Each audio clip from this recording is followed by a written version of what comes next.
అదే RTV app వార్తల్ని క్షణాల్లో చదివే అవకాశం ఉంటుంది. ఒక న్యూస్ పేపర్, ఒక టెలివిజన్ ఛానల్ మీ చేతుల్లో ఎప్పుడూ ఉంటాయి. ఈరోజు అశ్వారావుపేట మండల్ కానీ అశ్వారావుపేట కాన్స్టిట్యూన్సీ కానీ ప్రతి గ్రామం ప్రతి ఊర్లో ఒకటే మాట, ఈసారి నరేంద్ర మోడీ గారికి మేము ఓటేస్తాం. మా కోసం, మా అభివృద్ధి కోసం, మా స్వార్థం కోసం ఇన్ని ఏళ్ళు మాకు మోసపోయినాం. ఈసారి మేము మోసపోయి మాటలకి మేము నమ్మం.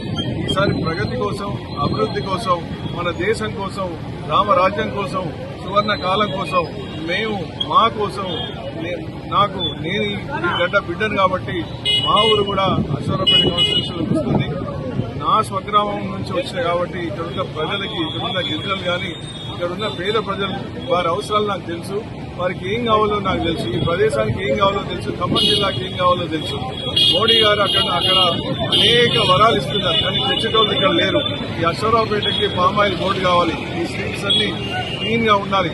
అందరికీ సదుపాయం, వర్తక సంఘం అందరికీ ఊరంతా నీటిగా ఉండాలి. ప్రజలకు ఊరంతా నీటిగా ఉండాలి. పరిశుభ్రంగా ఉండాలి. స్వచ్ఛ భారత్ కింద ఈ అశ్వారావుపేట ఒక మంచి ఊరు తయారు చేయొచ్చు. ఒక మంచి హాస్పిటల్ కట్టొచ్చు. ఒక కాలేజ్ స్థాపించవచ్చు. నియోజకవర్గానికి ఇది గుండెకాయ.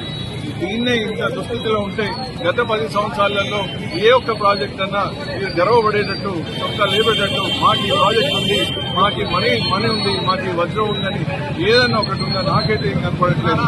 అనేక అవకాశాలు ఈసారి వస్తాయి. ఈసారి నరేంద్ర మోడీ గారి దృష్టి ప్రత్యేకంగా ఖమ్మం మీద ఉంది. వారు బహుశా రావచ్చు. తొందరలోనే రాజ్నాథ్ సింగ్ గారు కూడా వస్తున్నారు.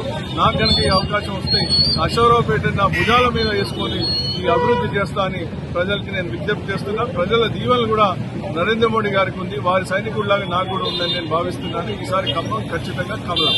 మరిన్ని వీడియోస్ కోసం ఛానల్ ని సబ్స్క్రైబ్ చేయండి. లేటెస్ట్ అప్డేట్స్ కోసం వాట్సాప్ ఛానల్ ని ఫాలో చేయండి. అండ్ లింక్ డిస్క్రిప్షన్ లో ఉంది.